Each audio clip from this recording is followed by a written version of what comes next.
교회가 많은 은혜를 받았습니다. 사실요. 죄송하지만 어느 교회를 내놓아도 큰 장로님 한 분이 도대체 목사 1대1로 장로님들 찾아가서 얘기하고 귀한 분들입니다. 이 교역자들은 어떤 지방에 있는 한양대 교직원으로 계셨기 때문에 몇 년만 지나시면 이 정도 요청은 우리가 다 이제 감당을 하는 거죠. 근데 이런 요청들이 저게 1순위다 보니까 저거 하고 나서 이제 이렇게 누워요. 그런데도 이제 교회가 돌아가니까 제가 이제 해외에 그래서 이 교회 하나하나를 제가 나라와 연결시키고 모여있는 교회에 흔들리지 않고 잘 지키고 있습니다. 그래서 하는 부분에 목회 패러다임에 조금 도움이 될 수 있다고 한다면 하는 거야. 우리는 평신도니까 이런 게 아니라 우리도 같이 더불어서 질문 드리고 싶은 게 보통 우리가 이제 보통 건강한 교회 사도행전 1장 8절을 저희가 처음부터 인정하기를 목회자와 모든 성도가 혼연일치 세계 복음화를 하는 교회. 신앙인 것 같습니다. 그래서 이제 저희 교회는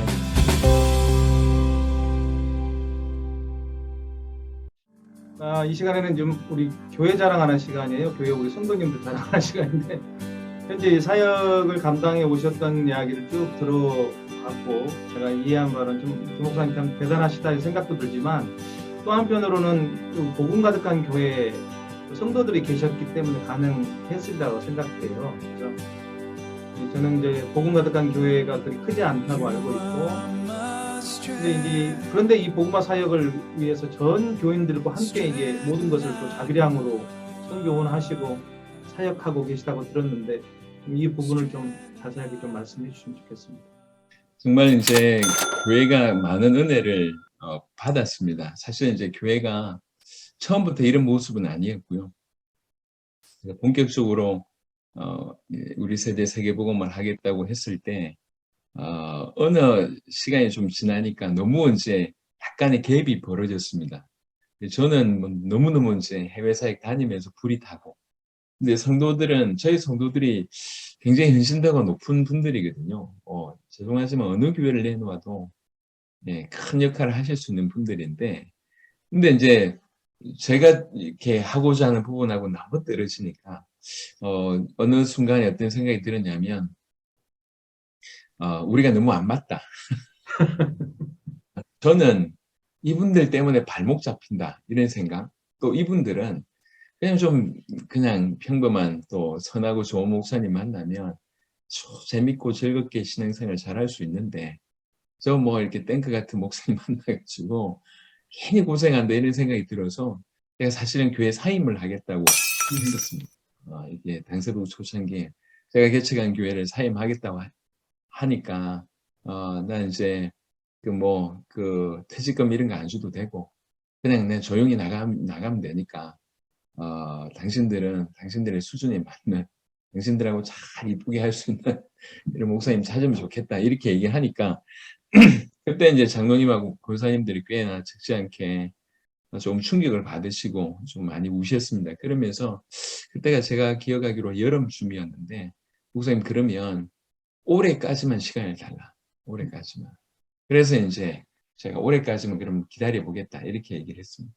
그때 이제 장로님 한 분이 아니 도대체 목사님이 해외 가시면 무슨 일을 하시길래 아니 저렇게 우리가 뭐 못하는 것도 아니고 이렇게 열심히 하는데 저러냐 이래서 그 다음 사역에 장로님 쫓아오신 거예요. 엄청 울었습니다. 오셔서 그러니까 막연한 세계복음화가 아니라 진짜로 세계복음화를 하려고 하네 진짜로 세계복음화 되네 진짜로 세계복음을 하시네 이게 너무 이분이 충격을 받아가지고 막내 장로님이셨는데 돌아가서 1대1로 장로님들 찾아가서 얘기하고 그리고 이제 청년들 찾아가서 얘기해서 그 다음 텀에는 자기 말고 또 2명 더 데리고 온 겁니다. 이러면서 한 명씩 교인이 사역을 따라붙기 시작을 하는 그러면서 적지 않게 교회 분위기가 확 바뀌기 시작을 하면서 진짜로 당대 세계복음화 이 부분이 부담되시는 분들은 뒤로 빠지거나 이제 교회를 하나씩 떠나기 시작을 하고 정말로 세계복음 한다고 하는 얘기를 소문을 들은 다른 분들도 이렇게 들어오기 시작하면서 짧은 순간에 교회 분위기가 확 바뀌어 버렸어요. 그래서 정말 감사하게 당의 차원에서 단 한 번도 저희 사역에 대해서 이렇게 좀 속된 말로 시비를 걸거나 아니면 이제 이렇게 발목을 잡거나 아니면 그건 안 됩니다라고 한 적이 한 번도 없습니다. 당회원들이 정말 수준 높으신 분들이죠. 잘 도와주시고요. 또 무엇보다도 저희 교육자들이 제가 볼 땐 너무너무 귀한 분들입니다. 저희 교육자들, 어떤 지방에 있는 교육자들은 사례도 거의 못 받으신 분들이고 다 자발적으로 헌신하는 분들이고요. 저희 교회 이제 지금 전체를 맡고 계신 최 목사님 같은 경우에도 참 너무 감사한 분입니다. 그냥 한양대 교직원으로 계셨기 때문에 몇 년만 지나시면 그냥 이렇게 그 퇴직금뿐만 아니라 이게 뭐라고 얘기합니까? 그 계속 연금 네네네. 받으실 수 있는, 예, 연금을 받으실 수 있는 게 몇 년이면 연금 받으실 수 있는데 그걸 그만두고 그냥 오신 겁니다. 당세복 섬기겠다고. 그러니까 교육자들이 그런 중심이거든요. 또 참 감사한 게 스태프들입니다. 스태프들이 다 청년들인데요. 하나님의 은혜로 이 친구들이 참 언어에도 능력이 있고요. 아주 다양하게 전 세계하고 소통을 하고 있습니다. 젊은 친구들이. 그러니까 이런 분들이 중심이 되고 또 성도들이 중심이 되니까 저희 교회가 아직 뭐 몇백 명 수준밖에 안 되는데 전 세계 100개 교회를 100개 나라를 지금 섬긴다고 하는 것이 말이 안 되거든요. 사실은 저희가 매달 계속 후원 요청이 옵니다. 저희는 삶은 굽지 않습니다. 그건 네가 알아서 해야지. 이런 거고요. 그건 네가 알아서 해. 근데 당신이 당신의 나라와 당신의 대륙과 세계 복음을 위해서 어떤 한계를 뛰어넘거나 도전을 하는 이런 부분들이 있다고 하면 우리가 돕겠다. 예를 들면 최근에는 말라위가 뜨겁게 일어나고 있는데 말라위에 너무 여러 곳에서 집회 요청이 옵니다. 그럼 에릭이라고 하는 목사님이 그 집회를 섬겨야 되는데 아프리카 문화가 이게 이제 대중교통도 발달 안 되고 하다 보니까 집회를 가면 중간에 나가서 다시 밥 먹고 올 수 있는 그런 분위기가 그렇죠. 아니에요. 네. 그러다 보니까 반드시 집회 때는 식사를 적어도 점심 한 끼는 제공해 주는 게 기본이고요. 또 하나는 교재를 제공해야 되는데 그게 아니면 이제 노트북하고 이렇게 시설이 돼 있어야 되는데 그게 없으니까 보통은 책으로 주거든요. 근데 책값이 이렇게 비쌉니다. 우리 몇십 년 전에 생각해 보시면 A4 용지 하나 비쌌지 않습니까? 그런 것처럼 비쌉니다. 그러니까 저기 100명이 모였으면 교재 100권을 갖다 주고 이제 이렇게 뭐 점심 한 끼, 그다음에 왔다 갔다 차비하면 이제 한 지역에 예를 들면 이렇게 부산, 뭐 천안, 뭐 이런 데 다녀와야 된다고 하면 그렇게 한 집회하는데 목사님들 100명 모이는 집회를 갔다 오는데 한 2,000불 정도 소요가 된다고 하더라고. 그러니까 그런 정도 요청은 우리가 다 이제 감당을 하는 거죠. 근데 이런 요청들이 전 세계에서 계속 오는 겁니다. 그래서 성도들이 이렇게 좋은 마음으로 기쁜 마음이라고 하면 이게 너무 감사한 거예요. 이게 너무 감사한데 또 한편으로는 너무 부담스러운 거예요. 이게 끝이 없는 요청이니까. 그래서 이제 좀 적지 않게 부담스러워 하는 분들도 있지만 참 감사하게 지금까지 왔던 요청 중에 정말 특별한 거 아니면 정말 다 감당할 수 있을 정도로 성도들이 하나가 되어서 이제 헌신을 하거든요. 저희는 이렇게 이렇게 보통은 헌금하면 이렇게 목사님 앞에서 이제 누구누구 헌금했습니다. 이름 불러주고 기도하죠. 우린 그런 거 안 합니다. 누가 헌금했는지 전혀 표도 안 납니다. 근데 그 모든 것들이 이제 진행되고 있는 것이죠. 그래서 이제 교회 수준이 제가 볼 때도 하나님께서 세계복음을 하려고 이렇게 장로님들, 당회들, 교육자들, 스태프들, 그 외 성도들을 이렇게 좀 불러주신 것 같다 생각이 듭니다. 아니 그 해외 선교를 나가려고 해도 제가 언뜻 계산을 해도 뭐 모든 비용을 토탈 비용하면 뭐 억대 이상이 나가는 상황일 텐데 교회 계산해 가지고는 답이 안 나올 것 같은데 뭐 교회 재정을 세우거나 이래 가지고는 답이 안 나올 것 같은데 그것들이 다들 목사님 결산하고 나면 다 채워지고 했던 저희가 예산을 세워본 적이 한 번도 없고요. 그리고 사례를 제때 받아본 적이 거의 없습니다. 그리고 뭐 항상 교회 재정은 부족합니다.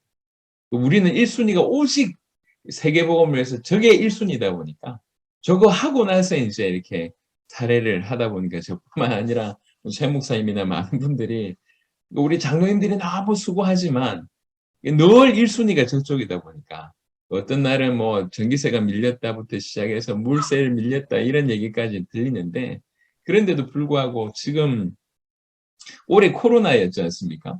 네. 코로나였음에도 불구하고 지금 해외 지원한 게 제가 알기로는 한 2억 정도는 지원한 것 같습니다. 저희가 전혀 안 나가는데 그냥 이런저런 요청만.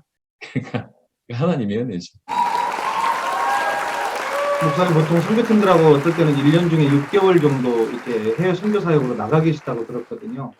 보통 한국적 상황에서 이런 경우라면 솔직히 말하면 담임 목사직을 감당할 수가 없거든요. 이런 목회가 가능하다는 거는 사실 제 생각으로는 한국 교회 그 목회 패러다임에 대한 연구 대상일 수밖에 없는데 어떻게 이런 시스템이 가능한 교회가 될 수 있었는지 좀 말씀해 주시면 좋겠습니다.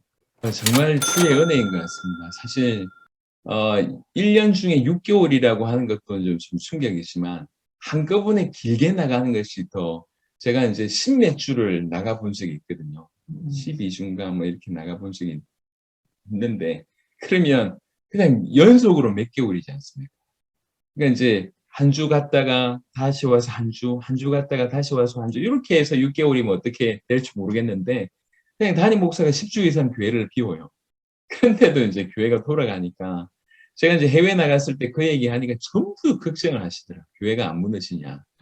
목사님을 조심해라. 이런 얘기를 하시는데 저는 좀 제 교회를 보면서 제안 드리고 싶은 게 사실 교인들이 딴 게 아니라 성경에서 말하는 복음의 뭔지가 이들 가슴에 들어가고 그리고 복음 받은 우리가 뭘 해야 되는지가 그들 가슴에 들어가니까 우리가 예수님을 하나님의 아들 그리스도로 진실로 믿는다고 하면 우리 이 땅을 살아가면서 그분을 닮아갈 뿐만 아니라 그분의 이름이 높아져서 전 세계에 복음화 되는 게 이게 우리가 해야 될 일인데 사실 우리가 나가야 되는 사역을 우리 담임 목사님이 저렇게 나가시고 계시는 그건 내 사역인데 라고 하는 것들이 그러니까 복음과 당대 세계 복음화라고 하는 것들이 이게 가슴 속에 깊이 들어가 있다 보니까 이게 이제 교회가 유지가 될 뿐만 아니라 약간 한국 교회하고는 여러 교회가 좀 다르긴 한데 저희가 지역에도 교회가 좀 세워졌습니다.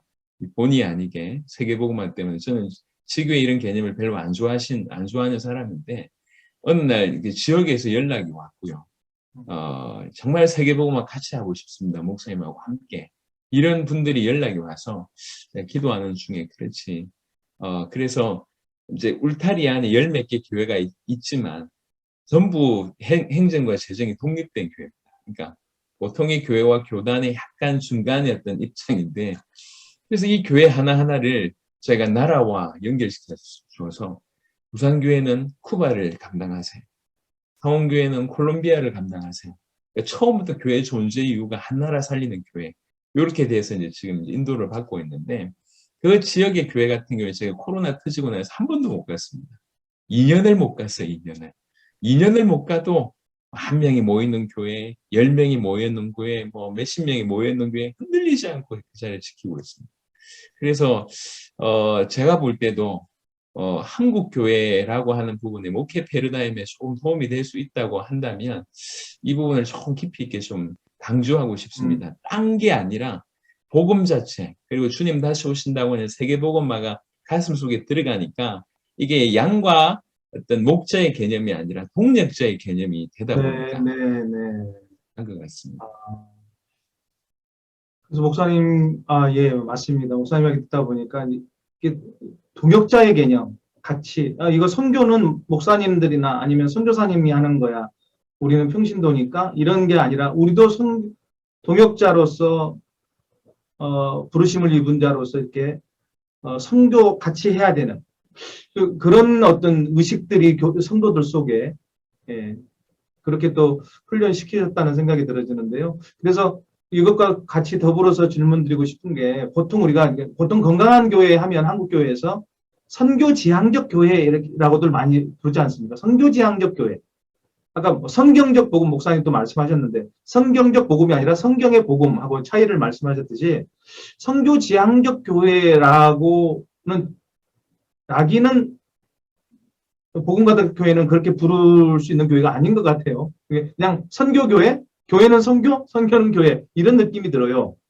목사님, 그래서 이제 목사님의 예, 저는 교회관에 대해서 좀 말씀해 주시면 좋겠습니다. 저는 선교라고 하는 표현을 쓰기보다 이제 세계복음화라고 하는 표현을 네, 계속 네. 써왔습니다.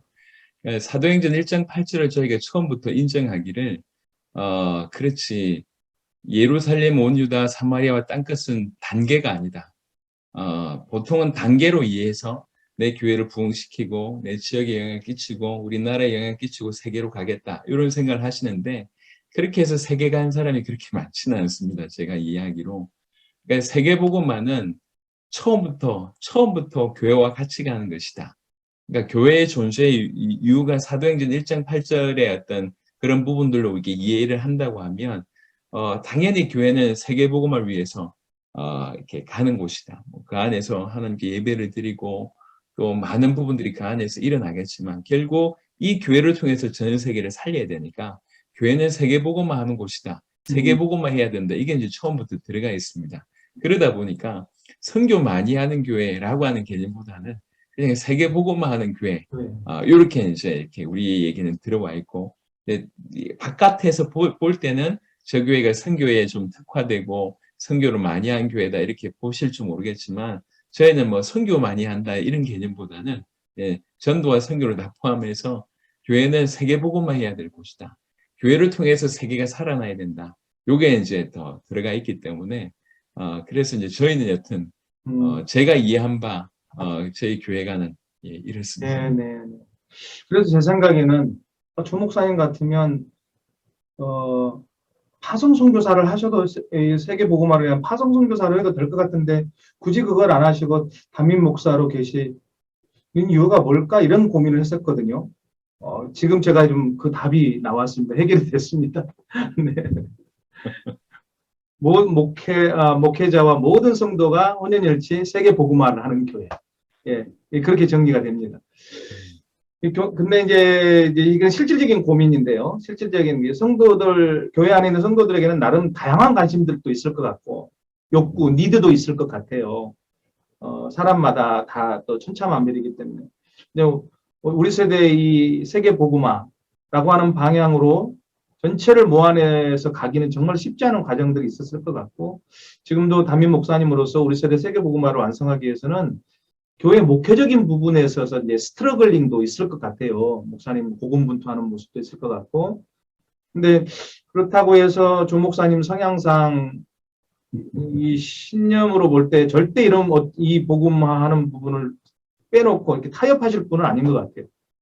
어떠세요, 목사님? 예, 뭐 사실 이게 성도들의 욕구라고 하는 것을 다 무시할 수는 없지만 분명히 우선순위는 좀 필요한 것 같습니다. 그래서 이제 모든 교회가 다 똑같을 수는 없지만요. 하지만 모든 교회가 똑같은 것을 바라봐야 되는 것은 확실한 것 같습니다.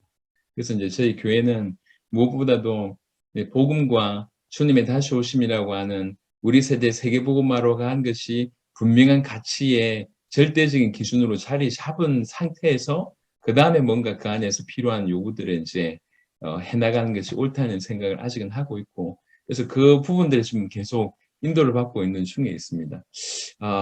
이제 아직은 그 부분이 소화가 되지 못해서 떠나신 분들도 좀 계시고 또 안에 있지만 그런 어떤 욕구들을 아직 표현하지 못하시고 계신 분들이 계시는 것 같은데 그럼에도 불구하고 예를 들면 교회 안에서 어떤 정치적인 부분이나 아니면 그 외에 다양한 이슈들에 뭐 구제와 봉사부터 시작해서 수많은 것들이 있는데 그런 것들이 이제 우리가 가야 될 부분들이 올바른 내용과 올바른 방향이 명확하게 딱 규명이 되면 그 안에서 아주 질서 있게 자리를 잡아 나가지 않을까. 그래서 사람이 올바른 복음을 가지고 있어야지 그 복음을 가진 자가 바로 인도를 받는다고 생각합니다. 그래서 이제 이끄시는 대로 뭐 예를 들면 정치적인 부분에서도 다양한 곳에 들어갈 수 있을 것 같고 아니면 구제와 봉사와 헌신하는 부분에도 다양하게 들어갈 수 있는데 이 복음에서 그리고 분명한 방향에서 그것을 놓쳐버린다고 하면 결국은 이제 이름은 예수 믿는 사람이지만 실제로는 이제 주와 복음에 그치는 그런 역할들을 하게 되니까 우리가 뭐 숱하게 그걸 봐왔기 때문에 이거는 좀 정리가 좀 필요하다. 복음과 절대 양보할 수 없는 복음과 주님 다시 오심이라고 하는 것이 명확하게 규명된 이후에 그 어떤 기둥 안에 아니면 그 지붕 안에 수많은 것들이 좀 담겨질 수 있지 않을까. 그래서 아직까지는 뭐 앞으로도 계속 이 부분 양보하지 않고 보존할 생각을 하고 있습니다. 사실 이제 질문하신 어떤 이유를 좀 알겠습니다. 수많은 목회자들이 바로 그런 고민들을 좀 하고 계실 것 같은데, 한 번은 넘어서야 될 부분이 아닌가. 아까 제가 말씀드렸던 쿠바의 아놀드 목사님 같은 네, 케이스가 그런 케이스거든요. 보통의 어떤 지금에 있는 그런 교회의 어떤 성도들의 수많은 니즈들 때문에 다른 것 이렇게 전하고자 하는 부분들과 적당하게 이렇게 섞어내는데 이게 시간이 조금 지나봐도 결국 계속 갈등의 어떤 연속이지 교회 색깔이 주님 원하신 대로 완전히 싹 바뀐다는 건 좀처럼 쉽지 않은 것 같습니다. 그래서 어째도 주님이 원하시는 부분으로 가야 된다고 하면 성도들의 니드를 이제 충분히 인정하되 우선순위를 명확하게 먼저 설정을 하는 것이 맞지 않나 이렇게 생각합니다. 네, 네. 이 방송을 청취하고 계신 분들 중에 혹시라도 교회 때문에 교회가 본질을 추구하지 못해서 또 상처받고 이렇게 교회를 쉬고 교회를 찾고 계시는 혹시 분들이 계실지도 모르겠어요. 교회 옮기라는 소리 아닙니다. 근데 난 정말 이게 교회의 본질이라고 생각해. 이게 선교의 본질이고 정말 이게 주님께서 원하시는 그런 본질적인 교회라고 혹시라도 생각되신다면 예, 복음 가득한 교회 예, 찾아가시기 바랍니다. 찾아가셔서 등록하셔서 네, 정말 세계 복음화 하는 데에 목사님과 함께 동역자가 되셔서 띄워주는 것도 정말 주님을 기쁘시게 할 거라고 생각됩니다. 아니 교회 열심히 다른 교회 다니고 계시는데 가라는 거 아닙니다. 그냥 정말 교회를 찾고 계신 분들 중에 네, 정말 귀한 모델이 되는 교회라는 생각이 들어집니다. 오시면 힘들 거니까요.